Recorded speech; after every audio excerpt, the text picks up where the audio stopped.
قرآن نے دلائل دیے تھے کہ یہ اللہ کا کلام ہے، اگر تم یہ کہتے ہو کہ یہ نبی نے گھڑ لیا ہے تو تم بھی گھڑ لو، ساری دنیا کے انسانوں کو جمع کرو اور اس جیسی ایک صورت بنا کے لے آؤ۔ تو یہ کیسے پاسبل ہے کہ ایک شخص جو امی ہے، لکھنا پڑھنا نہیں جانتے، وہ ایسا کلام کر رہے ہیں کہ تمہارے سارے شاعر اس سے عاجز آ جائیں؟ یہ کیسے ممکن ہے؟ اور اسی پہ قرآن نے کہا تھا وَمَا كَانَ هَذَا الْقُرْآنُ أَن يُفْتَرَى مِن دُونِ اللَّهِ، یہ قرآن گھڑا جا ہی نہیں سکتا ہے، یہ تو تصدیق کر رہا ہے تورات اور انجیل کی، اس کے مضامین وہی ہیں جو تورات اور انجیل کے ہیں، یہ ایک ہی ذات سے نکلا ہوا کلام ہے۔ تو اس طرح پھر توحید کے دلائل دیے تھے پچھلے رکوع میں، ان دلائل کی اتمام حجت کے طور پہ اللہ تعالیٰ کہتے ہیں کہ ان سب باتوں کو سننے کے بعد بھی وَإِن كَذَّبُوكَ، اے نبی اگر یہ پھر بھی آپ کو جھٹلائیں تو آپ ان سے بحث ختم کر دیں۔ یہ ظاہر ہے مخصوص قسم کے مشرکین سے خطاب کا کہا جا رہا ہے، کیونکہ نبی نے پھر ان سے بحث ختم کر کے دوسروں سے شروع کر دی، ان کو سمجھانا شروع کر دیا، یعنی بتایا جا رہا ہے کہ ان پہ اپنا ٹائم ویسٹ نہ کریں، بلکہ آپ ان کو کیا کہیں وَإِن كَذَّبُوكَ، یہ سب کچھ سننے کے بعد بھی اگر یہ آپ کا انکار کریں فَقُلْ، تو آپ کیا کہہ دیں لی عملی، میرے لیے میرا عمل، وَلَكُمْ عَمَلُكُمْ، تمہارے لیے تمہارا عمل ہے۔ کیا مطلب؟ مجھے میرے عمل کے ساتھ چھوڑ دو، مجھے اپنی تبلیغ کرنے دو، تم اگر ایمان نہیں لاتے تو نہ لے کر آؤ، میں زبردستی نہیں کر رہا، لیکن مجھے زبردستی فورس نہ کرو کہ میں تبلیغ نہ کروں، میرے ایک کانسیپٹ ہے، میرا ایک نظریہ ہے، میری ایک رائے ہے اور میرا ایک عقیدہ ہے، تو میں اس کا پابند ہوں، میں تمہارے عقیدے کا پابند نہیں ہوں۔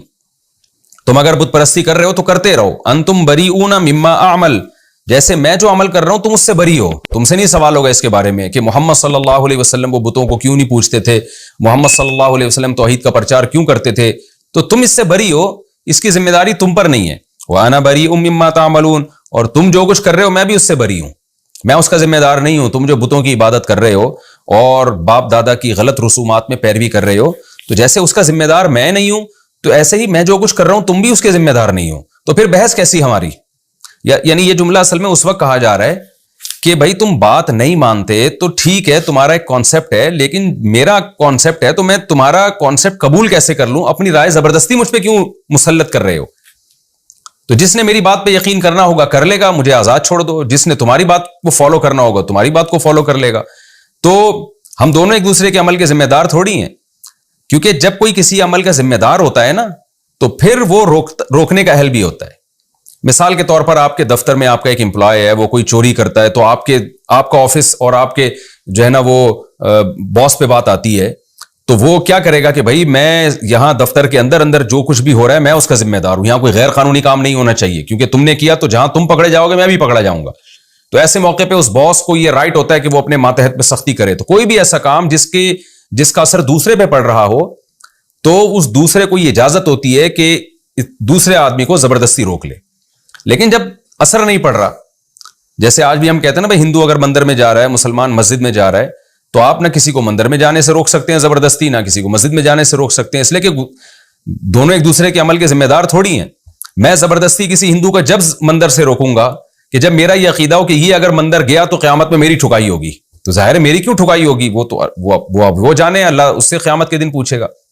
اور ہندو مجھے مسجد سے جانے سے اس وقت روکے کہ اس کا یہ عقیدہ ہو کہ اگر میں نے مسلمان کو مسجد جانے دے دیا تو قیامت کے دن میری پکڑائی ہوگی، تو ظاہر ہے کوئی کسی کے عمل کا ذمہ دار نہیں ہے۔ تو یہ بحث ختم کرنے کے لیے اور نبی صلی اللہ علیہ وسلم کو جو ٹارچر کرتے تھے، مذاق اڑاتے تھے، زبردستی آپ کی دعوت میں رکاوٹ بن رہے تھے، اس خط کو ختم کرنے کا یہ اسلوب قرآن نے اختیار کیا کہ اے نبی اتنے دلائل سننے کے بعد بھی اگر یہ آپ کا انکار کرتے ہیں تو آپ ان سے کہہ دیجئے میرے لیے میرا عمل اور تمہارے لیے تمہارا عمل، تم اس عمل سے بری ہو جو میں کر رہا ہوں اور میں اس عمل سے بری ہو جو تم کر رہے ہو۔ یہ ایسے ہی ہے جیسے قل یا ایھا الکافرون میں تھا نا کہ لکم دینکم ولی دین، تمہارے لیے تمہارا دین، میرے لیے میرا دین۔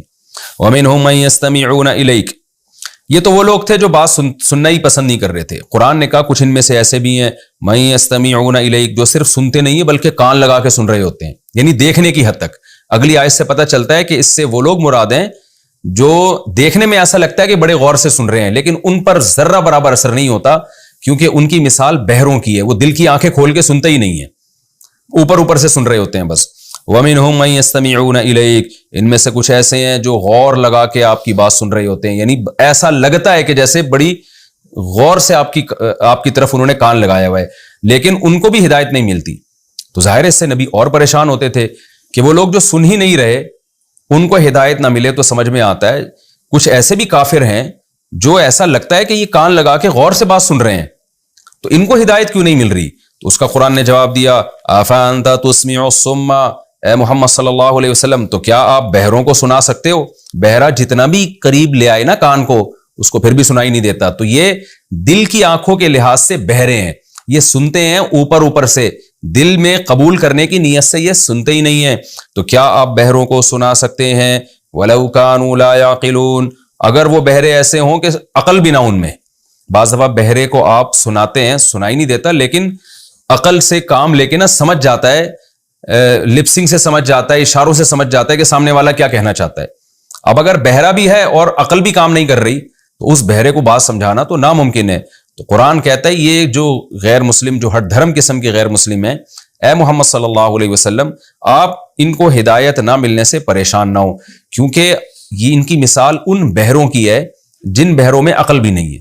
تو کیا آپ بہروں کو سنا سکتے ہیں؟ وَلَوْ كَانُوا لَا يَعْقِلُونَ، جبکہ ان بہروں میں عقل بھی نہ ہو. وَمِنْهُمْ مَنْ يَنْظُرُ إِلَيْكَ، اور ان میں سے کچھ ایسے ہیں جو آپ کو دیکھ رہے ہوتے ہیں.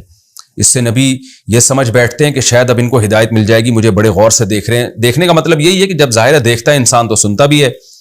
تو قرآن کہہ رہے نا نا نا نا افانت تہدی العمی، کیا آپ اندھوں کو سیدھا راستہ دکھا سکتے ہیں؟ کیا اندھے کو کہاں دکھایا جا سکتا ہے، ہدایت دی جا سکتی ہے کہ یہ سیدھا، اس کو تو نظر ہی نہیں آ رہا بیچارے کو. وَلَوْ كَانُوا لَا يُبْصِرُونَ، جبکہ اس اندھے میں بصیرت بھی نہ ہو. بعض دفعہ ایک شخص نابینا ہوتا ہے مگر اس میں اللہ نے دل کی آنکھیں ایسی اس کی کھولی ہوئی ہوتی ہیں کہ وہ بھی اشاروں سے اور کچھ اپنی چھٹی حص استعمال کر کے کچھ نہ کچھ ٹریس کر لیتا ہے کہ سامنے والا کیا دکھانا چاہ رہا ہے مجھے. لیکن اللہ کہتے ہیں یہ ایسے لوگ ہیں کہ ان کی بصیرت کی آنکھیں بھی بند ہو چکی ہیں، تو اس لیے ان کے دیکھنے یا ان کے سننے سے آپ متاثر نہ ہوں. اندھے اور بہرے ہیں، اس میں آپ کو گناہ نہیں ہوگا، یہ خود ان کے اندر یہ عیب ہے.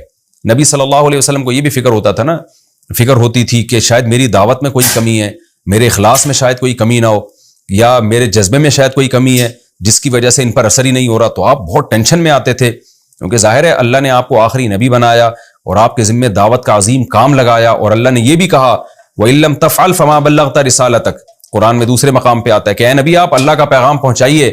اگر آپ نے پہنچانے میں کمی کی تو پھر اللہ یہی سمجھے گا آپ نے رسالت کا حق ادا نہیں کیا.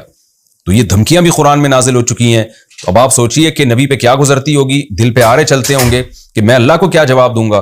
تو اس لیے اللہ اپنے حبیب صلی اللہ علیہ وسلم کو تسلیاں دیتا ہے کہ یہاں آپ کی دعوت میں کوئی کمی نہیں ہے. اصل میں سامنے جو مجمع آپ کے سامنے آ کے بیٹھ گیا ہے وہ اندھے اور بہرے ہیں، اور ایسے اندھے اور بہرے جن کی نہ بصیرت کی آنکھیں ہیں اور نہ جن کی عقل کام کر رہی ہے.